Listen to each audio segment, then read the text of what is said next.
চক্রান্ত শেষ হয়ে যায় নাই।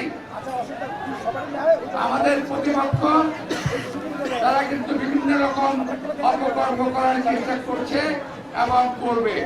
এটা কিন্তু সরকারি ঘোষণা না। এখন আমার নির্বাচনকে নিয়ে অনেক চক্রান্ত হচ্ছে। তোমাদের এই কঠিন পরিশ্রমকে নষ্ট করার জন্য অনেক চক্রান্ত হচ্ছে। আমি আশা করব তোমরা চোখ কান খোলা রাখবে। যখন প্রয়োজন হবে, যদি এই চক্রান্তকারীরা না থামে, তাহলে তাদের বিরুদ্ধে আমাদের রাস্তায় নামতে হবে। এখানে আমরা বিন্দু মাত্র ছাড় দেব না, মাথায় রাখতে হবে। সুতরাং যদি আল্লাহ তাআলা সুযোগ দেয়, ইনশাআল্লাহ আমরা আনন্দ করবো।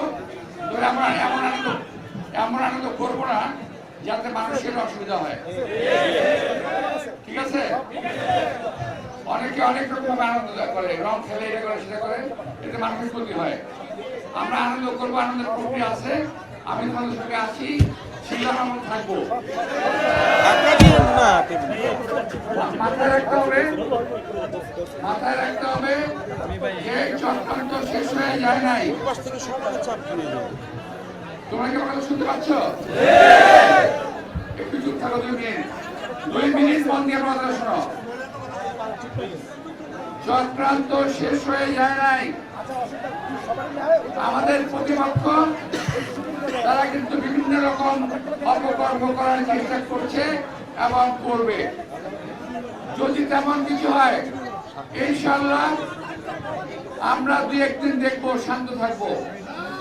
যদি তারপরও বাড়াবাড়ি করে, ইনশাআল্লাহ শহীদ রাষ্ট্রপতি জিয়া রহমানের দল, বেগম খালেদার দল, তারেক রহমানের দল, এই দেশের জনগণের দল ঘরে বসে থাকবে না।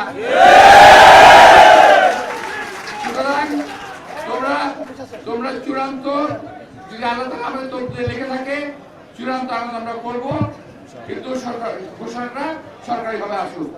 তোমাদের সবাইকে শান্ত থাকার জন্য আহ্বান জানাচ্ছি। সবাই বসতে পারো, বাসা যেতে পারো, আমার কোনো অসুবিধা নেই। আমার একটু কাজ আছে, কাজ করতে। আমি আজকে দুপুরে খাই নাই, নামাজে পড়ি নাই, আমাকে কিছু পরিষ্কার করা হয় নাই। আমার একটু সময় দাও, তোমরা এখানে বসতে পারো, অপেক্ষা করতে পারো সরকারি ঘোষণার জন্য। সবাইকে ধন্যবাদ।